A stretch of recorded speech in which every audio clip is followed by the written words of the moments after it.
Quien en su momento entrevistó al general Tomás Ángeles de Aguajare fue el maestro Daniel Marmolejo. Aquella declaración que corrió como pólvora cuando el propio general admitió que le había informado personalmente a Felipe Calderón y que le valió, como a Javier Herrera Valles, la persecución de Genaro García Luna con la luz verde de Felipe Calderón. Que me dé su opinión también sobre la reaparición en México de Felipe Calderón y de Vicente Fox, que se unen para defender a la gobernadora de Chihuahua para decir yo con Maru. Bueno, eso dicen ellos, ¿no? Querido Daniel Marmolejo, ¿cómo estás, hermano? Te mando un abrazo. Querido Vicente, qué gusto verte en Palacio Nacional.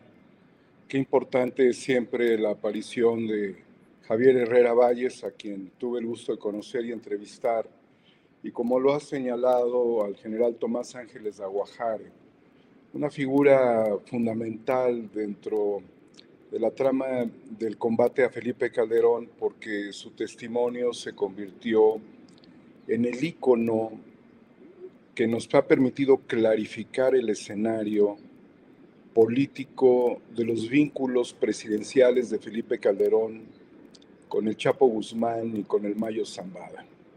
Así, directo. Sobre todo porque la figura del general Tomás Ángeles de Aguajare, que incluso fue reconocido en su momento por el general Luis Crescencio Sandoval, exsecretario de la Defensa, como uno de los militares más importantes de nuestro país, sufrió, al igual que Javier Herrera Valles, la persecución judicial de Calderón y de su eterno socio, Genaro García Luna, que los llevó a ser recluidos. En el caso del general Tomás Ángeles de Aguajare, en el penal de máxima seguridad del Altiplano. Yo lo conozco al general, era mi vecino, sabía de su honorabilidad, traía un vehículo 1994, una cosa así. La propiedad, pues, es parte también de una propiedad familiar, heredada. Un hombre impecable en ese sentido, que el 7 de mayo del año, el 9 de mayo del año 2007, cuando Felipe Calderón llevaba 5 meses de haber usurpado la presidencia de México, y por eso se le ha dado el crédito de espurio, y además que durante todo el periodo de resistencia, previo a que se hiciera un conteo pírrico por parte del IFE, entonces comandado por Luis Carlos Ugalde, amigo del Bester Gordillo, se diera este recuento y se manifestaran los ciudadanos multitudinariamente mediante un plantón donde estaba el Sindicato Mexicano de Electricistas, donde estaban los trabajadores también de Mexicana de Aviación, movimientos populares, partidos políticos, ciudadanos de a pie que fueron a defender a este país para que Calderón no usurpara la presidencia de México. Calderón intentó sacar a toda la ciudadanía mediante el uso de la fuerza, y Felipe Calderón, que es el otro mequetrefe, que es un molusco, porque no tiene columna vertebral, porque no tiene principios republicanos fundados, y porque hizo todo al revés, ahora que están juntos, Felipe Calderón quiso utilizar la represión. Calderón se contuvo, Calderón quiso, y obviamente Fox se contuvo porque tenía todavía la presidencia, pero el represor es él, el criminal es Felipe Calderón Hinojosa. Quien usurpó la presidencia de México fue él, y a quien le advirtieron el 9 de mayo del 2007, a 5 meses de robarse la presidencia de México, que le correspondía a Andrés Manuel López Obrador, de que Genaro García Luna quien había sido nombrado secretario de Seguridad Pública del país, tenía vínculos con el crimen organizado y con el denominado Cártel del Pacífico o de Sinaloa. Este grupo muy poderoso que creció de forma dramática, impresionante, durante el gobierno de Felipe Calderón. Es decir, la advertencia de que el jefe de la policía era parte de esta organización que tenía acuerdos de diferentes tipos que facilitaban el trasiego de drogas, que le estaría entregando información privilegiada a Sinaloa para poder operar, porque ese es el punto medular. La vinculación histórica, y lo otro es cómo el Estado mexicano se iba a poner de rodillas. Felipe, pusiste al Estado mexicano de rodillas frente a un cártel muy poderoso que lo ayudaste a crecer. Entonces, las estrategias de seguridad, el conocimiento de la logística de las operaciones de la policía, del ejército, estarían en manos de criminales. Y tú lo permitiste y además combatiste al crimen que no te convenía para tener solamente una línea de acción, una sola cadena entre Sinaloa y el gobierno de México. Por eso el testimonio que después de 7 años de pretenderlo, alguna vez tuve que desmontar mi cámara porque la misma familia del general, muy buenas personas, decían: Daniel, nos han destrozado la vida. Han atacado al general de una manera indiscriminada. Mejor absténgase de la entrevista. Ya con el general enfrente, su esposa, su familia, me pidieron que no grabara y no grabé. Y tardó varios meses todavía hasta que le volví a pedir al general y lo grabé yo en un lugar aparte y allí pude obtener su testimonio de que ese 9 de mayo le dijo los vínculos que tenía Genaro García Luna, los riesgos que representaba para el país, le dijo que su estrategia de seguridad estaba mal y le dijo por qué estaba mal. Y todo se lo dijo también porque el general Tomás Ángeles de Aguajare tenía conocimiento de organizaciones criminales mediante un acuerdo con Estados Unidos para seguir blancos específicos a través de un proyecto que se desarrolló en la década de los años 90 con Cedillo, que se llamó el Centro de Inteligencia Antinarcóticos. Pues Calderón no le hizo caso, le entregó el general al día siguiente una información más detallada que comprometía la calidad en ese momento y la responsabilidad del subsecretario de la Defensa Nacional con el presidente de la República, espurio pero constitucional, ¿no?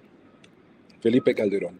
Entonces, el cinismo de Calderón está lleno de muchas pieles con pliegues como si se tratara de la piel de un cocodrilo, que le impidieron desde ese momento reflexionar sobre el daño que le produciría a nuestro país la decisión de sostenerlo. Y recordemos, es un secretario que se mantuvo de principio a fin durante el sexenio de Calderón. Entonces, Vicente, cuando tenía yo ya la venia del general, tenía el testimonio, pude enfrentar este tema, llevarlo a la presidencia de México en una mañanera a finales del año 2019 y allí expresarle públicamente al presidente que lo que se había instalado en Palacio Nacional fue un cártel. Me duele tremendamente, Vicente, porque en estas investigaciones, en este trabajo periodístico que tiene también un sentido humano y nacionalista, uno expone su vida, Vicente. Uno expone su vida.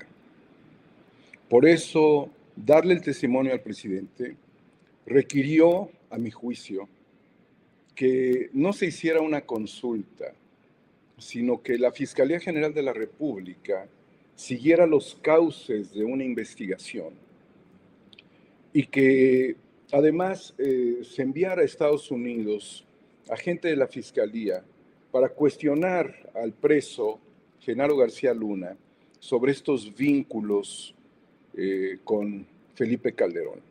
Y yo soy un combatiente de Felipe Calderón.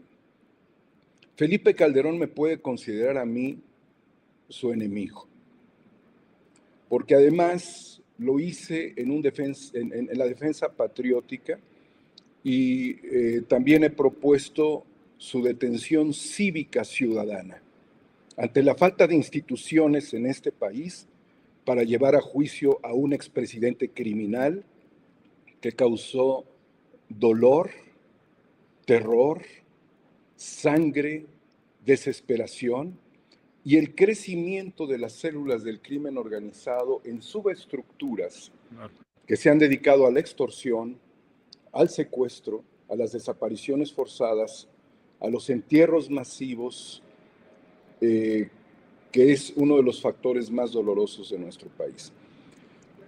Señalo a las instituciones de la República por no haberle dado un seguimiento judicial en la medida de la desgracia y del dolor de México en contra de Felipe Calderón Hinojosa, querido Vicente.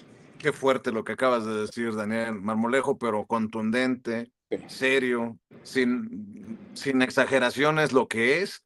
Y déjame decirle también a la gente que no exagero cuando digo que hay una campaña para que nosotros no hablemos aquí en Sin Censura con las mismas circunstancias que en otros canales, sobre todo los canales que son corporativos. Me estaba avisando Madame Kika, nuestra histórica moderadora, que nos están quitando los likes, que nos están bajando los números. Les encargo, por favor, que nos ayuden con los likes. Dele clic al dedito hacia arriba, dele clic al pulgar hacia arriba, porque son los likes que necesitamos para que no nos esconda YouTube. Écheme la mano con los me gusta y si le quitan el like, revise por favor y vuélvale a dar like. Y si se suscribe, le quitan la suscripción, vuelvas a suscribir y active la campanita para ver si estos cabrones de YouTube de una vez por todas envían las notificaciones cuando estemos transmitiendo en vivo y en directo o estemos subiendo videos.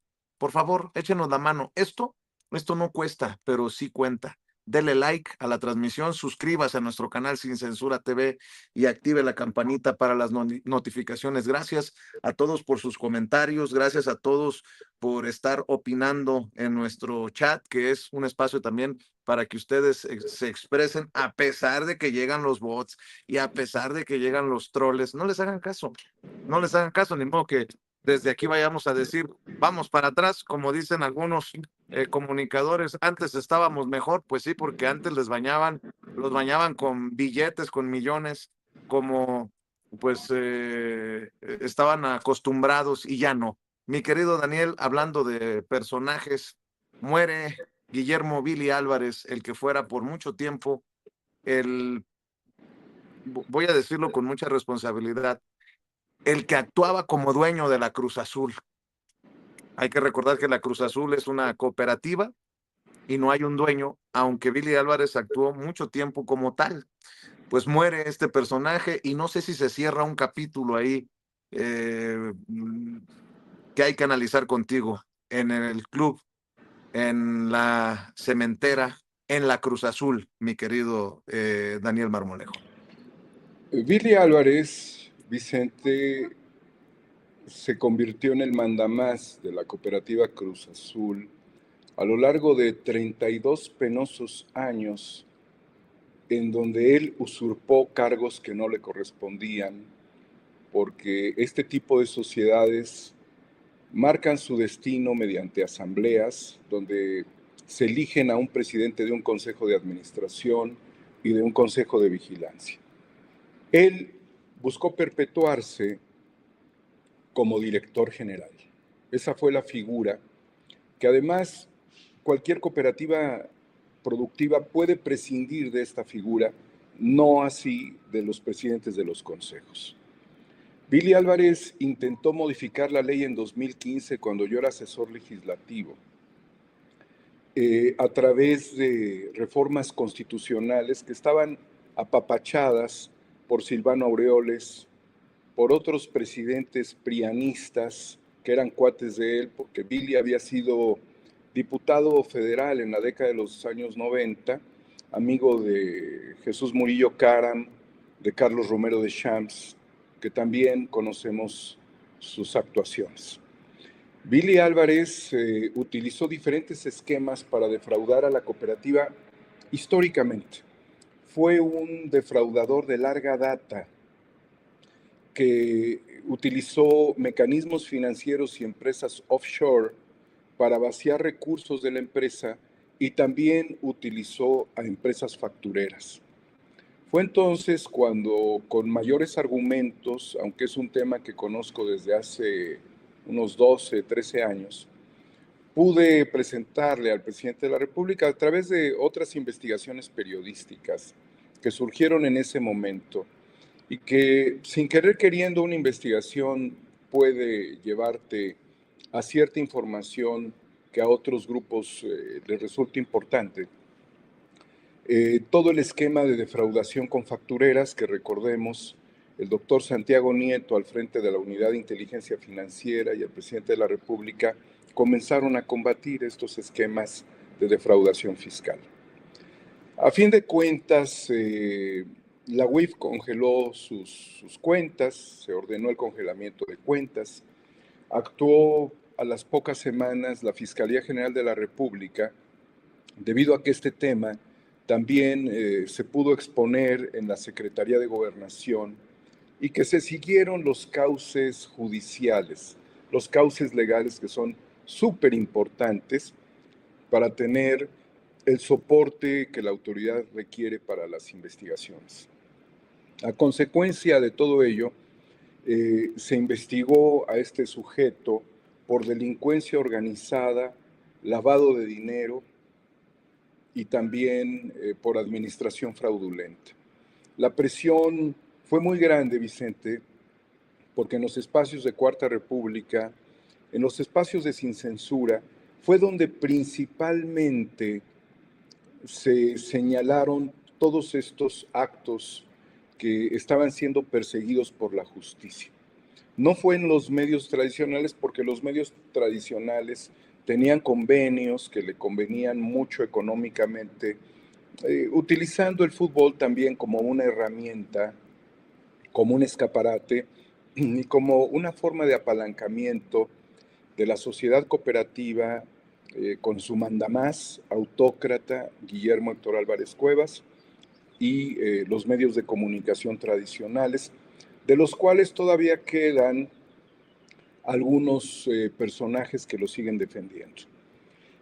La situación se volvió muy dramática, Vicente. Recordarás que tú y yo estuvimos ahí donde te encuentras ahora en Palacio Nacional, cuando Billy Álvarez iba a una reunión, quizás con el consejero, con Hacienda, iba sin nada más que con un guardaespaldas, y fue una pasarela del terror donde los socios cooperativistas le recriminaron su mal actuar, porque además él había propiciado mediante estrategias legales que muchos socios terminaran en la cárcel.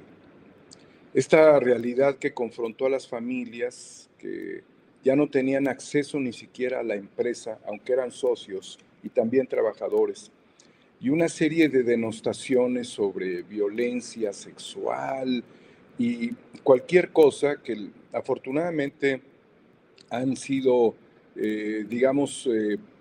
han tenido procesos judiciales y se ha podido comprobar que fueron falsas declaraciones ante la justicia, y hay personas que en este momento se les ha cambiado la medida cautelar para volver a ser recluidos por mentirle a la autoridad. Todo este entramado derivó en un maxi proceso judicial. Es decir, que lo que sería la persecución a un cabecilla demostró que había todavía una estructura muy compleja cuando el hermano de Billy se dobló y les hizo saber a las autoridades que había un fideicomiso a espaldas de los socios que jamás fue avalado por la Asamblea General y que allí habría un monto pues prácticamente de todos los bienes de la cooperativa comprometidos, desde los silos de las fábricas cementeras hasta los birlos de las llantas de los camiones de distribución y las ollas revolvedoras de concreto. Todo prácticamente estaba allí y el monto sería de aproximadamente unos 47 mil millones de pesos, donde en este esquema aparecía un abogado, Ángel Martín Junquera Sepúlveda, que sigue prófugo de la justicia y que este personaje contribuyó a desarrollar la estrategia legaloide, financiera de corrupción. Entonces, cada día los anuncios sobre los fraudes, sobre la problemática interna crecían hasta que finalmente del congelamiento de cuentas y posteriormente las investigaciones de la Fiscalía y la solicitud de las órdenes de aprehensión llegaron no solamente a Billy, sino a varios funcionarios más de la cooperativa y algunos externos, como en el caso de Junquera. La realidad que confrontó Billy, pues ya era una realidad prácticamente desesperante. Hubo por ahí un comentarista deportivo que decía que Billy se encontraba en Brasil. Yo pude seguir un poco el rastro de Billy, conectaba Cuernavaca con el sur de la Ciudad de México. También los socios decían que Billy se encontraba dentro de la planta protegido, de la planta en Tula. ¿Y qué te puedo señalar que no hayamos expresado aquí, querido Vicente? El intento de la cooperativa de recuperar sus plantas, aquel momento tan importante, el 6 de agosto del 2020, cuando en cumplimiento de un mandato legal le es entregada la planta a los socios y comenzó también un periodo articulado por Billy Álvarez desde la clandestinidad, que significó el control de la planta de Tula, el control de la planta de Oaxaca, se recuperaron las plantas de Aguascalientes y de Puebla, pero en Oaxaca hubo un hecho muy lamentable que significó la muerte del gran Oliverio Guerrero Trujillo en el intento de linchamiento de los presidentes de los consejos por una turba operada por Billy Álvarez y sus secuaces, y después los intentos para la recuperación de la planta de Tula Hidalgo en Ciudad Cooperativa Cruz Azul, que también trajo consigo muertos. El hecho de que Billy, durante 5 años, el Billy se mantuviera en una posición oculta para las autoridades, pero muy operativa, significó muchas tragedias para aquellos que todavía salen a defenderlo, como Lourdes Mendoza, que es una comunicadora que deja mucho que desear porque no tiene ningún sustento real en todo lo que ella ha abonado, como David Feitelson, quien es un vendido, un servil de intereses económicos y que ha intentado dañar a la cooperativa y al fútbol, entrevistando a un prófugo de la justicia, y de otros que creen que entrevistar a Ángel Martín Junquera es entrevistar a alguien que tiene la verdad, cuando ha sido un abogado depredador, prófugo de la justicia, que ha ofrecido bienes para tratar de resarcir los daños que le ha hecho a la empresa. Trato de cerrar, Vicente, y que muchos de estos bienes se encuentran en litigios. Actualmente la señora Nisa Wall ha reclamado una casa que Junquera le está ofreciendo como un bien de intercambio por su libertad. Billy muere, Vicente, cuando Cruz Azul gana la 10ª copa del torneo de liga del fútbol mexicano. Billy muere cuando se conforma nuevamente, se integra la asamblea para elegir a quién sería quién es actualmente el presidente del Consejo de Administración por los próximos 5 años. Víctor Manuel Velázquez Rangel, a quien tú y yo hemos entrevistado y quien se convirtió en el eje de la lucha contra Billy Álvarez desde el intento de privatización de la cooperativa en el año 2015. Billy recibe por parte de los socios el último clavo de su ataúd tras esta asamblea legal y legítima que confirma la presidencia de Víctor Velázquez para los próximos 5 años y que significa el fin de una historia de terror, de drama humano, de encarcelar a inocentes, de defraudación en todos los órdenes, de una vida de un depredador con cara simpática. Pues has hecho un demoledor análisis, mi querido Daniel Marmolejo. Te agradezco que lo hagas aquí en Sin Censura, también como lo haces en 4A República, en YouTube, tu canal 4A República, Cuarta República, o como lo haces desde también @homoexnovo en Twitter, ahora, bueno, antes Twitter, ahora X, de Elon Musk. Mi querido Daniel, yo te agradezco siempre que estés aquí con esta audiencia que tanto te espera y te respeta. Y bueno, cerramos con lo que tú decidas. Vicente, reflexionar el valor histórico de estas luchas, tanto la lucha por la República como por la lucha por una cooperativa. Son universos que se unen porque finalmente estamos hablando de proyectos mexicanos para mexicanos. Y la trascendencia y la importancia que señaló en su momento Gramsci, Antonio Gramsci, respecto a la necesidad de establecer una lucha de tipo cultural, una lucha ideológica, un frente político, un frente periodístico, un periodismo de combate, que es la herramienta necesaria para tratar de darle claridad y encauzamiento a las luchas más cruentas, más difíciles, a los procesos históricos más dolorosos que tienen que dar como resultado, Vicente, una nueva oportunidad para nuestro país. Te lo agradezco yo a ti porque creo que contribuimos a hacer un frente y lo hemos hecho en defensa de la soberanía, en defensa del cooperativismo, en defensa de la República. Gracias, cabrón. Eres un chingón, Vicente. Somos, mi querido Daniel Marmolejo, porque juntos somos más fuertes. Sí, por separado nos la van a dejar caer uno por uno, a todos, mi querido Daniel Marmolejo. Te abrazo, querido maestro Daniel Marmolejo. Ahí estamos en la lucha. Gracias. Y bueno, con esa intención también